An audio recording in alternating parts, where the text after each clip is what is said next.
தரும் தீபமா.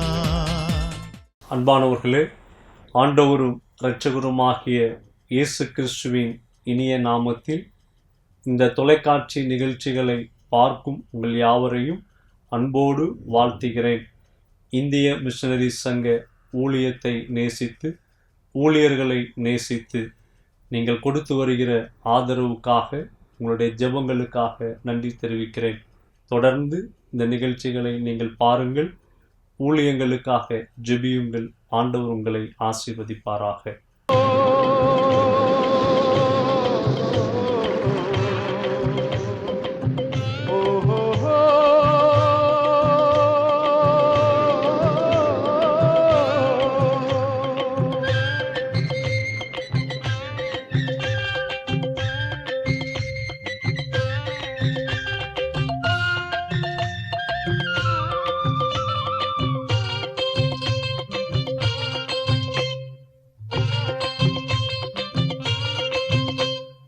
வலை வீசுவோம், வலை வீசுவோம், வலை வீசுவோம், வலை வீசுவோம்.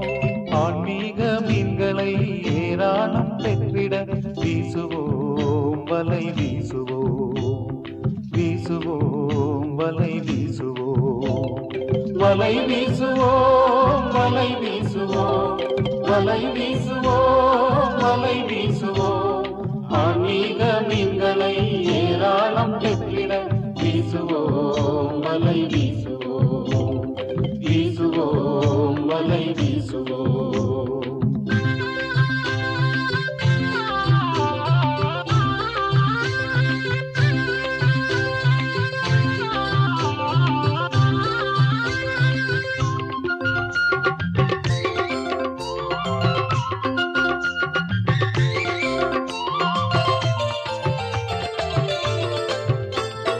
பழுதான பகுதிகள் சரி செய்திட நழுவாமல் அவர் பாதம் காத்திருப்போம். பழுதான பகுதிகள் சரி செய்திட நழுவாமல் அவர் பாதம் காத்திருப்போம். ஜெபம் என்னும் நூலாலே தொடுத்திடுவோம்,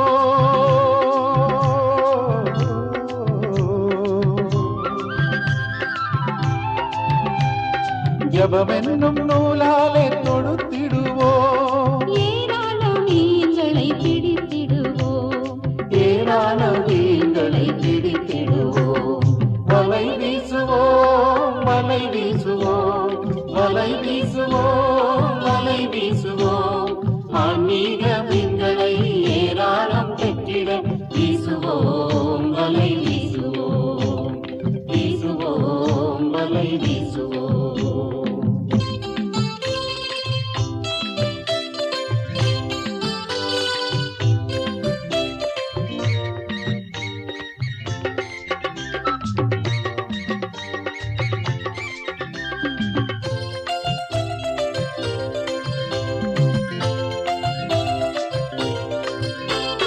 இரவென்றும் பகலென்றும் பார்த்திடாமல், குளிரென்றும் வெயிலென்றும் கருதிடாமல், இரவென்றும் பகலென்றும் பார்த்திடாமல், குளிரென்றும் வெயிலென்றும் கருதிடாமல், செலவென்றும் இழப்பென்றும் கணக்கிடாமல்,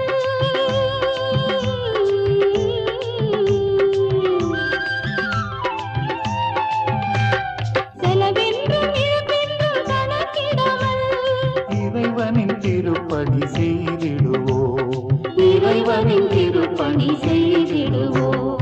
வலை வீசுவோம், வலை வீசுவோம், வலை வீசுவோம், வலை வீசுவோம்.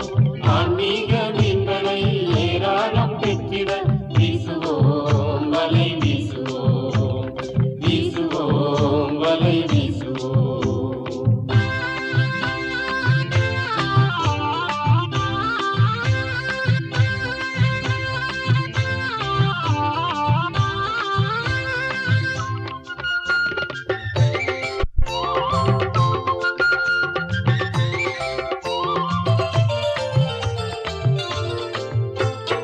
இயேசுவோடு நாமும் படகேறுவோம், ஆண்ட கடல் நோக்கி சென்றிடுவோம், இயேசுவோடு நாமும் படகேறுவோம். ஆண்ட கடல் நோக்கி சென்றிடுவோம்.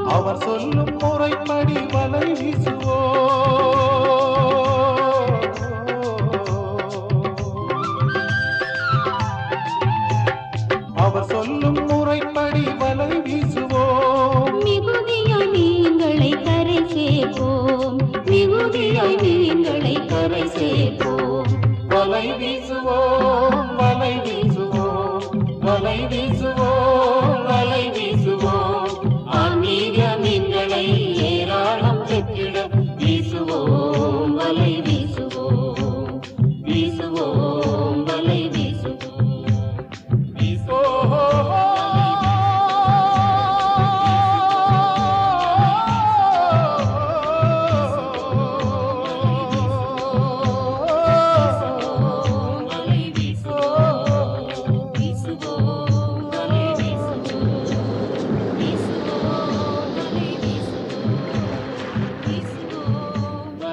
இந்திய மிஷனரி சங்கம் வெள்ளாளன் வழியில் பிறந்த பேராய வேதநாயகம் சாமுவேல் அசரியா அவர்களால் 1903 ஆண்டு பிப்ரவரி மாதம் 12ஆம் நாள் ஆரம்பிக்கப்பட்டது. இந்திய தேசத்தின் 26 மாநிலங்களிலும் 2 யூனியன் பிரதேசங்களிலும் நாம் சுவிசேஷ பணியினை நிறைவேற்றி வருகிறோம். இந்திய மிஷனரி சங்கத்தில் 1204 பேர் மிஷனரிகளாகவும் 445 பேர் உதவியாளர்களாக பள்ளி, விடுதி மற்றும் சமுதாய பணிகளிலும் 172 பேர் அலுவலகம் மற்றும் அபிவிருத்தி பணிகளிலும் ஈடுபட்டு வருகின்றனர். இந்திய தேசத்தின் 284 மாவட்டங்களில் உள்ள 56,650 கிராமங்களை நாம் சுவிசேஷத்தால் சந்தித்து வருகிறோம். ஆண்டவரை ஏற்றுக்கொண்ட முதல் தலைமுறை விசுவாசிகள் 452 இடங்களில் ஆலயங்களிலும் 11,063 இடங்களில் வீடுகளிலும் திறந்த வெளிகளிலும் கூடி தேவனை ஆராதித்து வருகின்றனர். கோயா மொழியில் ஒடியா எழுத்துக்களை கொண்டு வேதாகமத்தை மொழிபெயர்த்து வருகிறோம். புதிய ஏற்பாட்டுடன் சங்கீதம் மற்றும் நீதிமொழிகள் கோயா மொழியில் உள்ள 2 பேச்சு வழக்குகளிலும் மொழிபெயர்க்கப்பட்டு எழுத்து மற்றும் ஆடியோ வடிவில் வெளியிடப்பட்டுள்ளது. பழைய ஏற்பாட்டில் மோசையின் 5 ஆகமங்கள் மொழிபெயர்க்கப்பட்டுள்ளது. மற்ற பகுதிகளில் மொழிபெயர்ப்பு பணிகளுக்காக ஜெபியுங்கள். அடிப்படை வசதிகளற்ற நிலையில் வாழும் ஆதிவாசி பிள்ளைகளுக்காக 32 இடங்களில் நாம் நடத்தி வரும் விடுதிகளில் 2232 பிள்ளைகளும் 63 இடங்களில் நாம் நடத்தி வரும் பகல் நேர பராமரிப்பு மையங்களில் 2377 பேரும் பராமரிக்கப்பட்டு வருகின்றனர். நம் விடுதி பிள்ளைகள் 24 பேரை இன்ஜினியரிங், நர்சிங் மற்றும் கலை அறிவியல் போன்ற உயர்கல்வி படிப்பதற்கு உதவி செய்து வருகின்றோம். கல்விக்கான வாய்ப்புகளற்ற நிலையில் வாழும் பிள்ளைகளுக்கென நாம் நடத்தி வரும் 7 பள்ளிக்கூடங்களில் 4102 பிள்ளைகள் கல்வி பயின்று வருகின்றனர். 3 இடங்களில் மருத்துவ மையங்களையும் 2 மருத்துவமனைகளையும் நடத்தி சிகிச்சையோடு தேவன் அருளும் விடுதலையையும் கொடுத்து வருகிறோம். தையல் பயிற்சி மையங்கள் 77 இடங்களிலும் கம்ப்யூட்டர் பயிற்சி மையங்கள் 7 இடங்களிலும் நாம் நடத்தி வருகிறோம். பார்வையற்றோருக்கான விடுதி ஒன்றையும் ஏழை வயோதிப விதவைகளுக்கான நல உதவி மையம் ஒன்றையும் நாம் நடத்தி வருகிறோம். இப்பணிகளுக்காக ஜெபியுங்கள், உதவி செய்யுங்கள். ஒரு மிஷனரியை ஆதரிக்க மாதம் ரூபாய் 4000 தேவை. ஒரு ஆதிவாசி பிள்ளையை ஆதரிக்க மாதம் ரூபாய் 1000 தேவை. பகல் நேர பராமரிப்பு மைய குழந்தை ஒன்றை ஆதரிக்க மாதம் ரூபாய் 500 தேவை. கிராமம் ஒன்றிற்கு நற்செய்தி அறிவிக்க மாதம் ரூபாய் 500 தேவை. மிஷனரிகளின் மருத்துவ தேவையை சந்திக்க மாதம் ரூபாய் 300 தேவை. வாருங்கள், நாம் இணைந்து செயல்படுவோம். இந்திய தேசம் இயேசுவை அறிய செய்வோம்.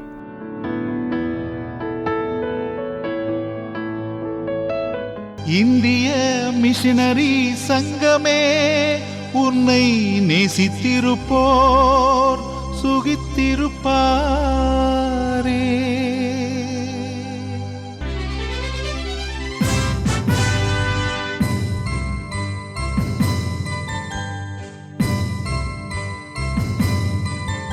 கர்த்தருடைய பரிசுத்த நாமத்துக்கு ஸ்தோத்திரம் உண்டாவதாக. இந்த நாளிலும் தொலைக்காட்சி மூலமாக இந்த நிகழ்ச்சியை கேட்டுக்கொண்டிருக்கிற உங்கள் அனைவருக்கும் ஆண்டவராகிய இயேசு கிறிஸ்துவின் இனிய நாமத்தினாலே இந்திய மிஷனரி சங்கத்தின் சார்பிலே வாழ்த்துக்களையும் வணக்கத்தையும் தெரிவித்துக் கொள்கிறேன். சற்று நேரம் சிந்திக்கும்படியாக தெரிந்து கொள்ளப்பட்ட வேத பகுதி 2 ராஜாக்களின் புத்தகம் 5ஆம் அதிகாரம் 1 முதல் 14 வசனங்கள். இங்கே 3 பேருக்கு கொடுக்கப்பட்ட தருணத்தை எப்படி பிரயோஜனப்படுத்திக் கொண்டார்கள் என்பதை குறித்து நாம் சற்று சிந்திக்கலாம். 1ஆம் வசனம், சீரியா ராஜாவின் படைத்தலைவனாகிய நாகமான் என்பவன் தன் ஆண்டவனிடத்திலே பெரிய மனுஷனும் எண்ணிக்கையுள்ளவனுமாயிருந்தான். அவனை கொண்டு கர்த்தர் சீரியாவுக்கு ரட்சிப்பை கட்டளையிட்டார். மகா பராக்கிரமசாலியாகிய அவனோ குஷ்டரோகியாயிருந்தான். இங்கே பார்க்கிறோம், இவன் படைத்தலைவன், பெரிய மனுஷன், எண்ணிக்கையுள்ளவன், மகா பராக்கிரமசாலி. ஆனால் குஷ்டரோகியாயிருந்தான். இஸ்ரவேலிலே ஒரு குஷ்டரோகி வீட்டிலே இருக்க முடியாது. அவன் ஆலயத்துக்கு புறம்பாக்கப்பட வேண்டும். அதுபோல ஆனால் இங்கே சீரியாவிலே அப்படி அல்ல, அவன் வீட்டில் இருக்கிறான். இஸ்ரவேலிலே அவர் ராஜாவாக இருந்தாலும் சதான். உசியா ராஜா தன் மரண நாள் மட்டும் குஷ்டரோகியாய் கர்த்தருடைய ஆலயத்துக்கு புறம்பாக்கப்பட்டபடினாலே ஒரு தனித்த வீட்டிலே அவன் குஷ்டரோகியாய் வாசம் பண்ணினான் என்று பார்க்கிறோம். ஆனால் நாகமான் சீரியா நாட்டிலே அவன் இருந்தான். இவன் பணம் வாய்ந்தவன், திறமை வாய்ந்தவன், அவன் தாளந்துகள், அது மாத்திரமல்ல அவனுக்கு அநேக திறமைகளும் சாமர்த்தியங்களும் இருந்தது. ஆனால் அவன் குஷ்டரோகம் அவன் உள்ளத்திலே அவனை பாதித்தது. அவன் குஷ்டரோகியாக இருந்தான். வெளியே அவன் மிகவும் உயர்ந்து காணப்படுகிறான், ஆனால் அதை வைத்து நாம் அவனை அளக்க முடியாது. அவனுடைய குஷ்டரோகம் அவனை பாதித்தது. அந்த வேளையிலே இந்த ஒரு சிறு பெண்ணை கொண்டு ஆண்டவர் அவனுக்கு அந்த குஷ்டரோகத்திலிருந்து ஒரு சுகத்தை, அற்புதத்தை அங்கே ஆண்டவர் செய்கிறதை பார்க்கிறோம். இந்த நாகமான் அவங்களுடைய சீரியா தேசத்தினுடைய தண்டு அங்கே இந்த சிறு பெண்ணை, அவளை குறித்து அங்கே சிறு பெண் என்று சொல்லப்பட்டிருக்கிறது, அவளை அங்கே அழைத்து செல்லுகிறார்கள். எப்படி? அவளை சிறைபிடித்து கொண்டு செல்லுகிறார்கள். அவள் நாகமானுடைய மனைவிக்கு பணிவிடை செய்யும்படியாக அங்கே அமர்த்தப்படுகிறாள். அப்படியாக அவள் அங்கே பணிவிடை செய்து கொண்டிருந்ததான அந்த வேளையிலே அவள் சொல்லுகிறாள், நாகமானின் மனைவியிடத்திலே என்ன சொல்லுகிறாள்? என் ஆண்டவன் சமாரியாவில் இருக்கிற தீர்க்கதரிசியின் இடத்திலே போவாரானால் நலமாயிருக்கும், அவர் இவருடைய குஷ்டரோகத்தை நீக்கிவிடுவார் என்று சொல்லுகிறார். எவ்வளவு ஒரு நம்பிக்கையான ஒரு வார்த்தை. இந்த வார்த்தையை கேட்டு அவள் தன் கணவனிடத்திலே, நாகமானிடத்திலே சொல்லுகிறாள். நாகமான் உடனடியாக அவன் அதை ராஜாவிடத்திலே கொண்டு சேர்க்கிறான். ராஜா சொல்கிறாள், ஓகே நம்ம போகலாம் என்று சொல்லி ஒரு நிருபத்தை, ஒரு லெட்டரை கொடுக்கிறார். உடனே இஸ்ரவேல் தேசத்து ராஜாவுக்கு ஒரு கடிதம் எழுதி அங்கே நாகமானிடத்திலே கொடுத்து நீ போ என்று அனுப்பி வைக்கிறார். அங்கே போனால் இஸ்ரவேல் தேசத்து ராஜாவிடத்திலே நாகமான் வந்து அந்த கடிதத்தை காட்டும் பொழுது அந்த ராஜா மிகவும் அவன் வேதனை உள்ளவனாக என்ன சொல்கிறான்? சட்டையை கிழித்துக் கொள்ளுகிறான். அந்த காரியத்தை நாம் 8ஆம் வசனத்திலே பார்க்கிறோம். இஸ்ரவேலின் ராஜா தன் வஸ்திரங்களை கிழித்து கொண்டு அவன் என்ன செய்கிறான்? கொல்லவும் உயிர்ப்பிக்கவும் நான் தேவனா? இவன் என்னை விரோதிக்க சமயம் தேடுகிறான் என்று சொல்லி மிகவும் கலக்கத்தோடு காணப்படுகிறான். அதை பார்த்த அந்த எலிசா தீர்க்கதரிசி, அவன் என்னிடத்தில் வந்து இஸ்ரவேலிலே தீர்க்கதரிசி உண்டு என்பதை அறிந்து கொள்ளட்டும் என்று சொல்லுகிறான். உடனடியாக நாகமானை எலிசாவிடத்திலே அனுப்பி வைக்கிறான். அங்கே நாகமான் தன் குதிரைகளோடும் தன் ரதங்களோடும் வந்து எலிசாவின் வாசற்படியிலே நின்றான் என்று சொல்லி பார்க்கிறோம். குதிரைகளோடும் ரதங்களோடும் எலிசாவினுடைய வாசற்படிக்கு வந்தாச்சு. இப்போ அட்ரஸ் கரெக்டாக வந்து இறங்கியாச்சு. ஆனால் 10ஆம் வசனத்தில் வாசிப்போம். அப்பொழுது எலிசா அவனிடத்தில் ஆள் அனுப்பி, நீ போய் யோர்தானில் 7 தரம் ஸ்நானம் பண்ணு, அப்பொழுது உன் மாம்சம் மாறி நீ சுத்தமாவாய் என்று சொல்ல சொன்னான். இங்கே எலிசா தீர்க்கதரிசி வீட்டுக்குள்ளே இருக்கிறார், வெளியில வரல. அவர் என்ன சொல்றாரு? நீ போய் அங்கே அவனிடத்துல சொல்லு. ஆள் அனுப்பி அங்கே அவனிடத்துல சொல்லுகிறார். என்ன சொல்லுகிறார்? யோர்தானிலே 7 தரம் ஸ்நானம் பண்ணு, அப்பொழுது நீ சுத்தமாவாய். 11ஆம் வசனத்திலே அவன் என்ன செய்கிறான்? நாகமான் கடுங்கோபம் கொண்டு என்று சொல்லி பார்க்கிறோம். கடுங்கோபம் கொண்டு புறப்பட்டு போய் என்று சொல்லி வாசிக்கிறோம். அதாவது இந்த தீர்க்கதரிசி வெளியே வந்து அவர் ஜெபம் பண்ணி அந்த இடத்தை கையால பூசி இப்படி சுகமாக்குவார்னு நினைத்தேன் சொல்றான். வாசிங்க அந்த இடத்துல. அவன் வெளியே வந்து நின்று தன் தேவனாய கர்த்தருடைய நாமத்தை தொழுது தன் கையினால் அந்த இடத்தை தடவி இவ்விதமாய் குஷ்டரோகத்தை நீக்கி விடுவான் என்று எனக்குள் நினைத்திருந்தேன் என்று சொல்லுகிறார். இந்த நாகமான் என்ன நினைத்தார்? தீர்க்கதரிசி, நம்ம இவ்வளோ பெரிய சேனை படை தளபதி, நம்ம வந்திருக்கிறோம், நம்மளை வெளியே வந்து பார்த்து நம்மகிட்ட அவன் கடவுளை வேண்டிக்கிட்டு அந்த இடத்துல கையை வச்சு தடவி அப்படியாக ஒரு சுகத்தை கொடுப்பான்னு நான் நினைச்சேன். ஆனால் அவர் வெளியிலே வரலையே என்று சொல்லி மிகவும் கோபம் கொண்டு அவன் திரும்பி போய் என்று சொல்லி பார்க்கிறான். தேவன் செய்ய போகிற அற்புதத்தை பெற்றுக்கொள்ள வேண்டிய அந்த நேரத்தில் அதை இழக்க வேண்டிய ஒரு நிலையிலே காணப்படுகிறான். இவன் போகும்போதே ஒரு ப்ரீ கான்செப்ட், இப்படிலாம் செய்யணும், இப்படிதான் நடக்கணும்னு சொல்லி தேவனுடைய தொடுதலை, தேவனுடைய ஆசீர்வாதத்தை இழக்கக்கூடிய காரணங்கள் அது ஒரு சோதனை என்று சொல்லலாம். அப்படிப்பட்ட சோதனை இவனுக்கு வந்தது. 3 சோதனைகளை அங்கே பார்க்கிறோம். ஒன்று, கடும் கோபம். இவன் கடும் கோபமுடையவனாயிருந்தான். அதை குறித்து வேதம் சொல்லுகிறது, கோபம், உக்கிரம், எரிச்சல். அதாவது கோபத்தை நெகிழ்ந்து உக்கிரத்தை விட்டுவிடு. சங்கீதம் 37:8 சொல்லப்பட்டிருக்கிறது. பொல்லாப்பு செய்ய ஏதுவான எரிச்சல் உனக்கு வேண்டாம் என்று சொல்ல. ஆம், கோபம் நமக்கு வரக்கூடிய ஆசீர்வாதத்தை தடை செய்துவிடும். அடுத்தது கீழ்ப்படியாமை, டிஸ்ஒபீடியன்ஸ். உக்கிரத்தோடே திரும்பினான் என்று சொல்லி பார்க்கிறோம். அவன் உக்கிரத்தோடே திரும்பி போனான். தீர்க்கதரிசி சொன்ன காரியம் என்ன? நீ யோர்தான் நதியிலே போய் அங்கே 7 தரம் மூழ்க வேண்டும் என்று சொல்லி. ஆனால் இவன் யோர்தானுக்கு போகாமல் திரும்பி போகிறான். கீழ்ப்படியாத ஒரு காரியம். எப்பொழுது நாம் கீழ்ப்படிந்து பணிவு, தாழ்மை நம்மிடத்துல வருதோ, அதுதான் நாம் பெறக்கூடிய சுகம் அல்லது ஆசீர்வாதத்தின் வாசலை திறக்கக்கூடிய ஒரு திறவுகோல் என்று பார்க்கிறோம். நமக்கு கீழ்ப்படிதல் வரும் பொழுது நமக்கு ஆசீர்வாதம் கிடைக்கிறது. தாழ்மைப்படுகிறவர்களுக்கு கிருபை அளிக்கிறார் தேவன். ஒரு சமயம் 10 குஷ்டரோகிகள் இயேசு கிறிஸ்துவினிடத்தில் வந்தாங்க. அப்போ ஆண்டவர் என்ன சொல்றார்? நீங்கள் போய் ஆசாரியர்களுக்கு உங்களை காண்பியுங்கள் என்று சொல்லுகிறார். அந்தபடியே அவர்கள் போகையில் சுத்தமானார்கள். அவர்கள் உடனடியாக சுத்தமாகவில்லை. அவர்கள் இயேசு சொன்னபடி கீழ்ப்படிந்து போனார்கள். அவர்கள் கீழ்ப்படியும் போதுதான் அற்புதம் நிகழ்கிறது. அதே போல கானாவூர் கல்யாணத்திலே அங்கே இயேசுவின் தாயினிடத்திலே கேட்கிறார்கள். இயேசுவின் தாய் ஆண்டவரிடத்திலே போய் கேட்கும் பொழுது, ஸ்திரியே, எனக்கும் உனக்கும் என்ன, என் வேலை இன்னும் வரவில்லை என்று சொன்னார்.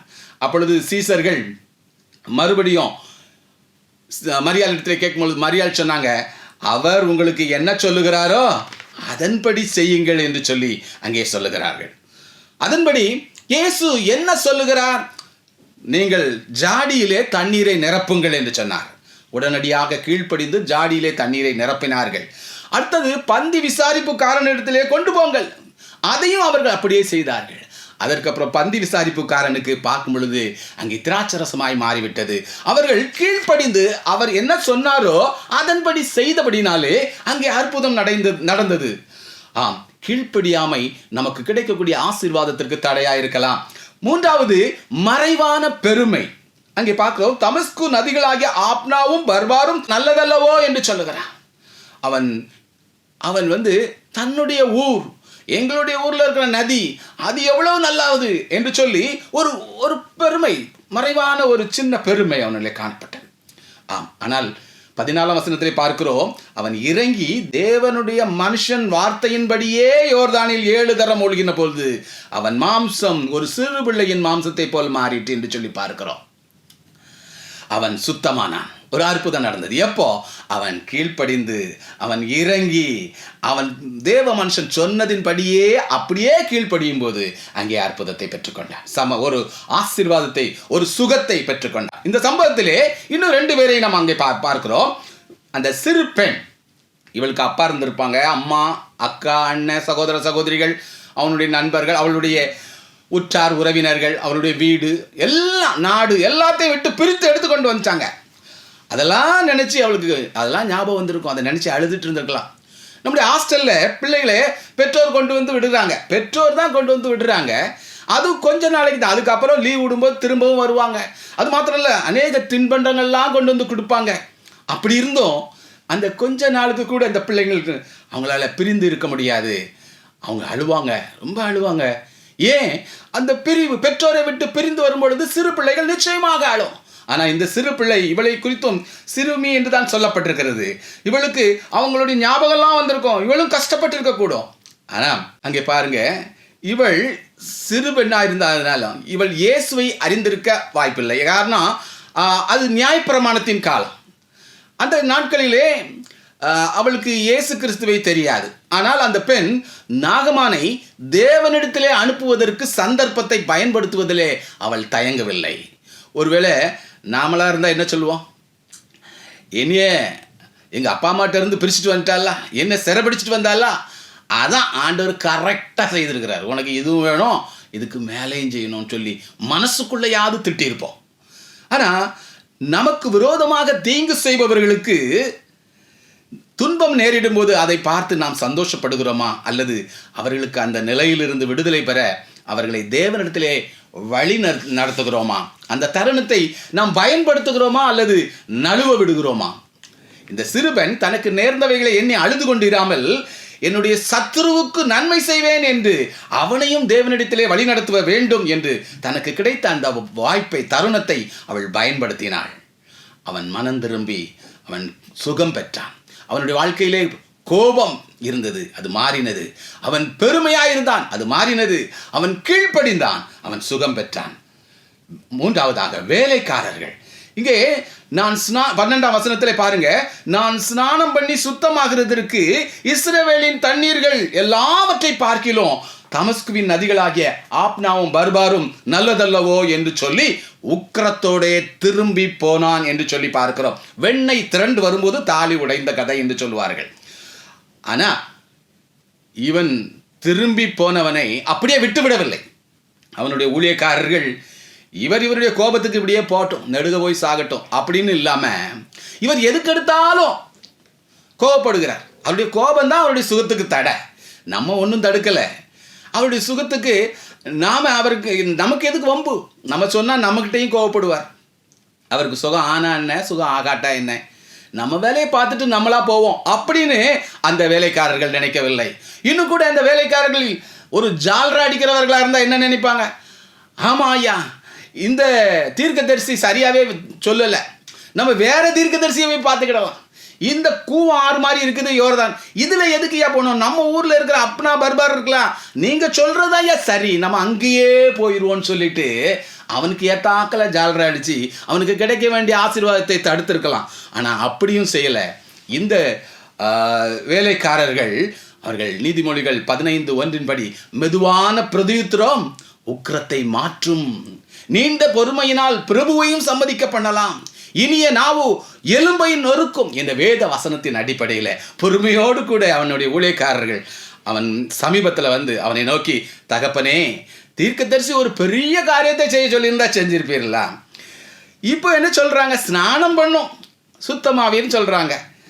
அது ரொம்ப சின்ன காரியம் தானே, சரி செய்து தான் பாருங்களேன், கோவப்படாதீங்க, இவ்வளோ தூரம் வந்துட்டோம், அதை செய்து பாருங்க, செய்யுங்க, உங்களுக்கு குணமாயிரும் என்று சொல்லி அவனை சம்மதிக்க பண்ணினார்கள் என்று சொல்லி பார்க்கிறோம். லூக்கா எழுதின சுவிசேஷத்திலே 4ஆம் அதிகாரம் 27ஆம் வசனத்தில் சொல்லப்பட்டிருக்கிறது, அல்லாமலும் எலிசா தீர்க்கதரிசியின் காலத்திலே இஸ்ரவேலருக்குள்ளே அநேக குஷ்டரோகிகள் இருந்தார்கள், ஆயினும் சீரியா தேசத்தானாகிய நாகமானே அல்லாமல் அவர்களில் வேறு ஒருவனும் சுத்தமாக்கப்படவில்லை. இந்த இஸ்ரவேலில் அநேக குஷ்டரோகிகள் இருந்திருக்கிறாங்க. அந்த எலிசாவும் அங்கதான் இருந்தாரு. ஆனா இந்த நாகமான் மாத்திரம்தான், அதுவும் சீரியா தேசத்திலிருந்து வந்த இந்த நாகமான் மாத்திரம்தான் சுத்தமானான் என்று சொல்லி பார்க்கிறோம். இந்த நாகமான் தனக்கு கிடைத்த வாய்ப்பை அவன் கீழ்ப்படிந்து அங்கே பெற்றுக்கொண்டான், அதை நழுவ விடவில்லை. அந்த சிறு பெண் அந்த நாகமானை தேவனிடத்திலே நடத்துவதற்கு அவள் நழுவ விடலை, அந்த வாய்ப்பை பயன்படுத்தி கொண்டாள். அது மாத்திரமல்ல, அந்த வேலைக்காரர்கள் நாகமான் திரும்பி போக வேண்டிய ஒரு சூழ்நிலை, அவன் திரும்பி போனவனை மறுபடியும் அந்த கட்டளைக்கு கீழ்ப்படியும்படியாய், தேவனுடைய மனுஷன் என்ன சொன்னாரோ அப்படியே செய்யும்படியாய், 7 தரம் முங்கும்படியாய், அது யோர்தான் நதியிலே போய் முங்கும்படியாக ஒரு காரியத்தை செய்தார்கள். அவள் சொன்னதை, அந்த ஒரு சின்ன பெண் சொன்னதை கேட்டு ஒரு பெரிய தளபதி ஓடுகிறான்னா அந்த பெண்ணுடைய சாட்சி எப்படி பாருங்க. அந்த வீட்டில் அவள் சொன்னதை கேட்டு அவன் ஓடுறான். இன்றைக்கு நாம் சொன்னதை கேட்டு யார் போவா? நாம் எப்படிப்பட்டவர்களாக இருக்கிறோம்? நமக்கு கிடைக்கிற தருணத்தை நாம் பயன்படுத்துகிறோமா? வியாதியோடு வருகிறவர்கள், பலவீனத்தோடு வருகிறவர்கள், கடன் தொல்லையினால் வருகிறவர்கள், கஷ்டங்களை சொல்லும் பொழுது ஆண்டவர் இருக்க, இயேசு உங்களை குணமாக்குவார், இயேசு உங்களுக்கு அற்புதம் செய்வார் என்று சொல்லி நாம் அவர்களை இயேசு கிறிஸ்துவுக்கு நேராக வழிநடத்துகிறவர்களாக காணப்படுகிறோமா? இவன் மனம் திரும்பி, ஒரு கோபக்காரனாக வந்தவன் மனம் திரும்பி அவன் அங்கே பெருமையுள்ளவனாயிருந்தவனை தாழ்மைப்படும்படியாக அவனுடைய வாழ்க்கையில் ஒரு பெரிய மாற்றத்தை அங்கே பார்க்கிறோம்.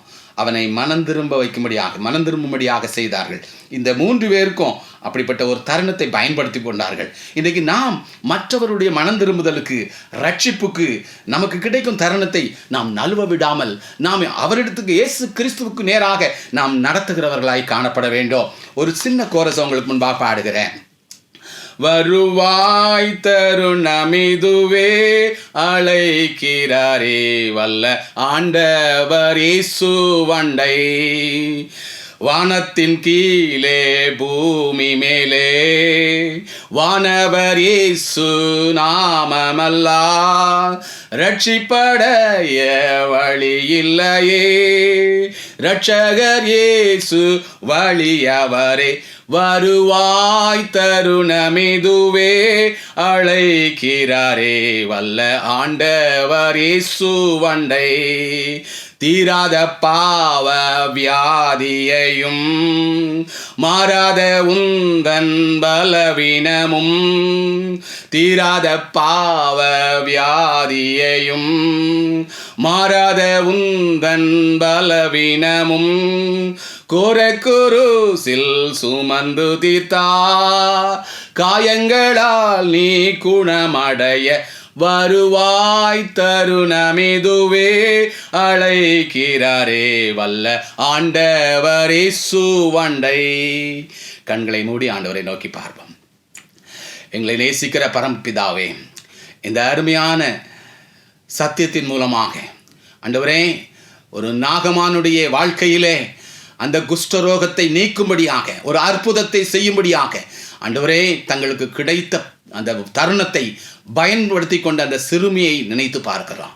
அந்த சிறுமி அவளுக்கு கிடைத்த அந்த வாய்ப்பை தருணத்தை ஆண்டவரே தேவனுக்கு நேராக அவனை திருப்பும்படிக்கு தீர்க்கதரிசியின் இடத்திலே அனுப்பி வைத்தாளே, அதுபோல் ஆண்டவரே இன்றைக்கு நாங்களும் கூட ஆண்டவரே எங்களிடத்திலே ஆண்டவரை எங்களுக்கு விரோதமாய் குற்றம் செய்கிறவர்களுக்கும் நாங்கள் மன்னித்து அவர்களுக்கு ஆண்டவரை பற்றி சொல்லுவதற்கும் ஆண்டவருக்கு நேராக அவர்களை வழிநடத்துவதற்கும் வாய்ப்புகளும் தருணங்களும் வரும் பொழுது ஆண்டவரே அவர்கள் நிந்தித்து துன்பப்படுத்தி பலவிதமான தீமையான மொழிகளை ஆண்டவரே சொன்னாலும் அப்படிப்பட்ட சூழ்நிலையிலும் ஆண்டவரே அவர்களுக்காக நாங்கள் ஜெபிக்கவும் அவர்களை உம்மிடத்திலே வழிநடத்தவும் அப்படிப்பட்ட வாய்ப்புகளை நாங்கள் பயன்படுத்திக் கொள்ள கிருபை செய்யுங்க ராஜா.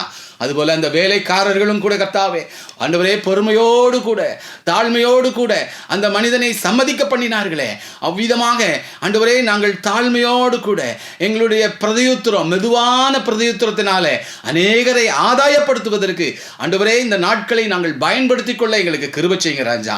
ஆண்டவரே எப்பேற்பட்ட வியாதியாய் இருந்தாலும் ஆண்டவரே நீர் சுகமாக்க வல்லவராயிருக்கிறீர். ஆண்டவரே உம்முடைய வல்லமை ஆண்டவரே பெரிது. ஆண்டவரே தாழ்மைப்படுகிறவர்களுக்கு நீர் கிருபை அளிக்கிறீர் ஆண்டவரே. அப்படிப்பட்டதான சுகத்தையும் பலத்தையும் ஆண்டவரே நீர் கொடுக்கிறீர் ஆண்டவரே. இந்த நாளிலும் கூட ஆண்டவரே எங்களுக்கு தடையாயிருக்கிற கோபம், கீழ்ப்படியாமை அல்லது ஆண்டவரே பெருமை ஆண்டவரே இந்த காரியங்கள் எங்களில் காணப்படுமானால் அதிலிருந்து நாங்கள் விடுதலை பெற நீர் எங்களுக்கு கிருபை செய்வீராக. கர்த்தாவே உம்முடைய இரக்கத்திற்காகவும் உம்முடைய கிருபைக்காகவும் நாங்கள் கெஞ்சுகிறோம் அப்பா. ஆண்டவரே இப்படிப்பட்ட காரியங்கள் எங்களுக்கு கிடைக்கிற ஆசீர்வாதத்தை தடுத்து நிறுத்துகிறதப்பா.